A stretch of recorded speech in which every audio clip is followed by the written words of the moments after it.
Hello guys, TavHD here and welcome back to another video, and today we're going to be taking a look at this iPad, and in particular this is an iPad 2. This is a white variant, this is the 16GB one, and this is my iPad. I've not had it very long, but I've had it long enough to get used to it and to get to know it, and today we're going to be talking about what I use it for, because this iPad is getting on a bit now. The iPad 2 came out in 2011.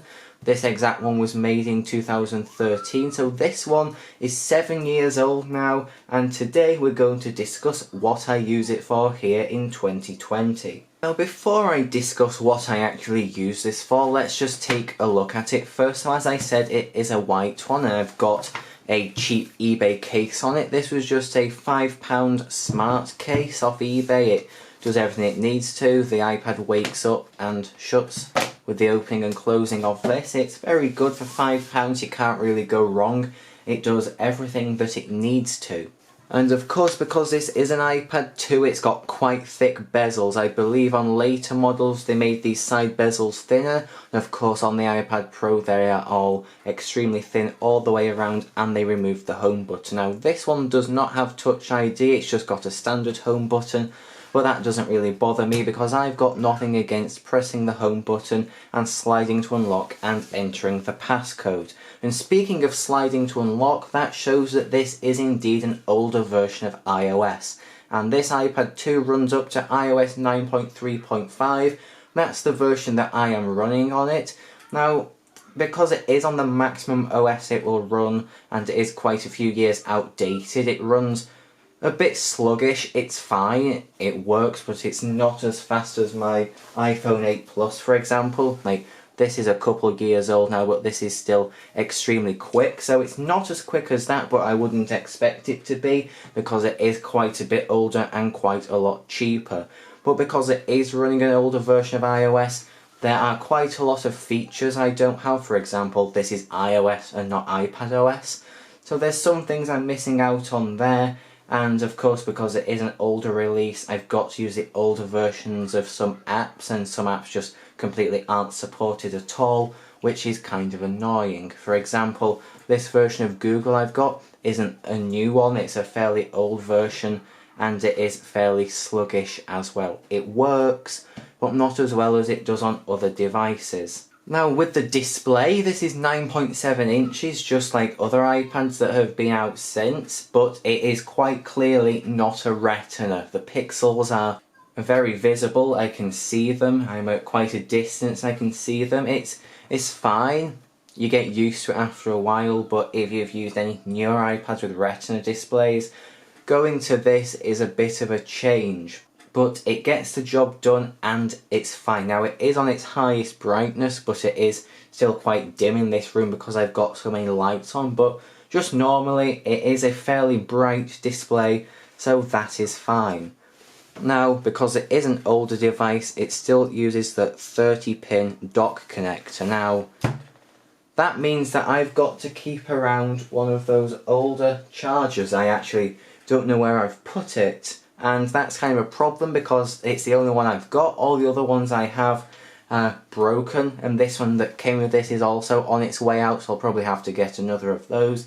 But it's kind of annoying that I can't use the same cable for both my phone and this iPad, but that's something that is what it is, and I've just got to deal with it, I guess. And something else is it's fairly heavy. And along with these big bezels that I mentioned earlier, it means that you've actually got something to grip onto. Since it is so heavy, you need to have a good grip, and these bezels actually help quite a lot in allowing you to do that. Now, I'm not all about small bezels, I actually quite like them. That's why I bought an iPhone 8 Plus and not the 10.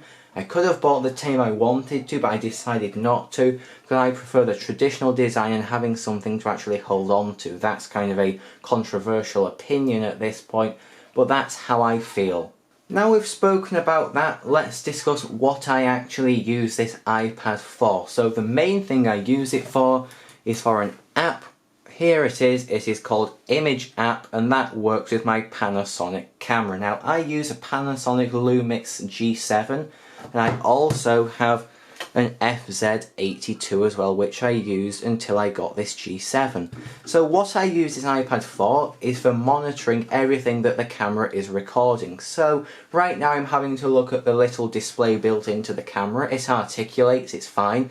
It's great right now because I'm sat next to the camera and I can see it just fine. But in previous videos where I've been a bit further away and unable to see the screen, I've used the image app on this iPad. So I'll demonstrate how that works now by using it with the FZ82. So I'll turn the camera on, I'm going to go to Functions, go to Wi-Fi, and now this camera is going to create its own Wi-Fi network. So then on the iPad, I can go into Settings, I can click on Wi-Fi and wait for it to find FZ82. I will now connect to that Wi-Fi network that the camera has just created, and now the camera is telling me to launch image app. If I launch that now and go to live control at the bottom, it is now going to load if I establish the connection. Okay, and now on the iPad I can see what the camera sees, and there is very little latency. It's actually very good indeed. So if I prop the iPad up, just like that, I can see what this camera sees. So if it's away from me where I can't see the screen, I can monitor it from the iPad. I can zoom in from here, I can zoom out, I can start recording, I can change the white balance and the ISO, I can even pull a focus point as well. So this is all just excellent stuff, which means that I can control the camera when I'm not close to it. So that is the main thing I use this iPad for, and it is an extremely useful thing to be able to do. Now the next use I have for this iPad, and the last one that I really use it for, is for script writing and making documents. So I've got Notes, Pages and Word. I have written scripts for videos in Pages, but that does not support printing, unfortunately, because it is an older version of Pages. Now I've been using Word to create my scripts and to print them off. I've also used Notes a few times as well. In fact, the ideas for this video were written in Notes, and that allows me to print very easily to my printer with just a few taps of buttons. Now one of the reasons I've used Notes and not Word for this video is because Word has been lagging quite a lot. It's an older version of the app, this is an old iPad, and when I'm typing on it, it misses a few clicks and it is a bit laggy, and it takes a while to catch up with what I'm typing. Most of the time it's fine, but today I was typing extra quick and it just couldn't keep up, which is kind of annoying. But on Notes, it was fine. So I've got quite a few other apps on here as well. Some of them are older versions, but most of them are just things that I've copied across from my phone, but I don't really use many of them. For example, the catch-up TV apps, they work, they're a bit laggy, they can't do HD video, so it's just standard definition, it's fine, but if I had a choice I'd rather watch things on my laptop, and that's usually what I do.